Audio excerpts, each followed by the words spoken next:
isn't but tasty. Yeah, people say run, don't walk away. Yeah, she's sweet but a psycho, a little bit psycho. At night she's screaming, my mind. Assalamualaikum warahmatullahi wabarakatuh. Perkenalkan, nama saya Imar Septi dengan NIM 85662247. Saya akan melakukan praktikum IPA tentang struktur sistem pencernaan. Adapun alat dan bahan yang digunakan yaitu alat tulis dan gambar sistem pencernaan. Sistem pencernaan adalah serangkaian organ di dalam tubuh yang bekerja sama untuk mengolah makanan menjadi zat-zat yang dapat diserap dan digunakan oleh tubuh sebagai energi, pertumbuhan, dan perbaikan sel, serta membuang sisa makanan yang tidak diperlukan. Baiklah, saya akan menjelaskan sistem pencernaan dari mulut hingga ke anus. Dari mulut adalah bagian awal sistem pencernaan, tempat makanan pertama kali masuk, yang berfungsi untuk mengunyah makanan, mencampur makanan dengan air liur yang mengandung enzim amilase, merasakan makanan melalui lidah, membentuk bolus, gumpalan makanan sebelum ditelan. Yang kedua yaitu taring. Taring adalah ruang berbentuk tabung yang berada di belakang mulut dan menjadi jalur bagi makanan dan udara, yang berfungsi untuk menyalurkan makanan dari mulut ke esofagus, mengatur agar makanan tidak masuk ke saluran pernapasan.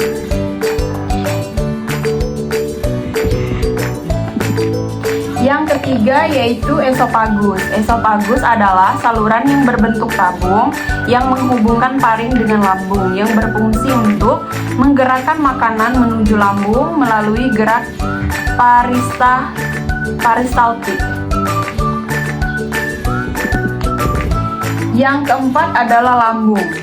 Lambung adalah kantung berotot di bagian kiri atas perut yang memproses secara mekanik dan kimiawi, yang berfungsi untuk mengaduk makanan hingga menjadi bubur, mengeluarkan asam lambung untuk membunuh kuman, menghasilkan enzim pepsin untuk mencerna protein, dan menyimpan makanan sementara. Yang kelima yaitu usus halus. Usus halus adalah saluran panjang berkelok-kelok yang menjadi tempat utama pencernaan makanan, yang berfungsi untuk menerima dan memproses makanan dengan enzim empedu dan pankreas, menyerap nutrisi, glukosa, lemak, protein, vitamin, dan mineral, meneruskan sisa pencernaan ke usus besar.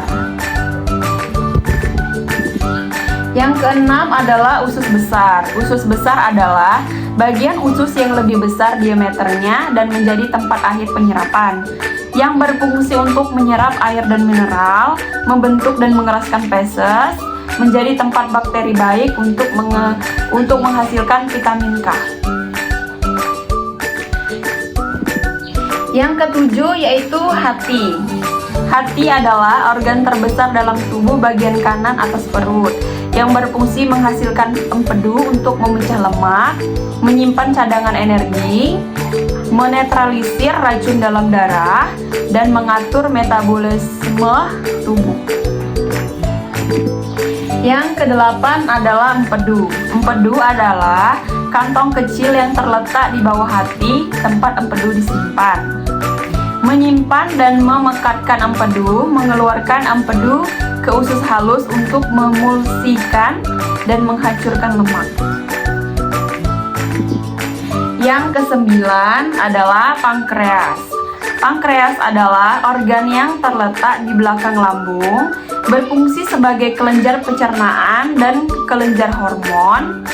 Fungsinya adalah menghasilkan enzim amilase, lipase, dan tripsin untuk mencerna karbohidrat, lemak, dan protein, menghasilkan hormon insulin dan glukagon untuk mengatur kadar gula darah. Yang ke-10 yaitu rektum. Rektum adalah bagian akhir dari usus besar yang menyimpan feses sementara, yang berfungsi menampung feses sebelum dikeluarkan dan mengirim sinyal ke otak saat feses siap dikeluarkan. Yang terakhir yaitu anus. Anus adalah lubang terakhir dari sistem pencernaan yang berfungsi untuk mengeluarkan feses melalui proses defekasi dan diatur oleh otot sphincter agar mengeluarkan feses bisa dikendalikan. Itulah hasil dari penjelasan saya tentang sistem pencernaan. Wassalamualaikum warahmatullahi wabarakatuh.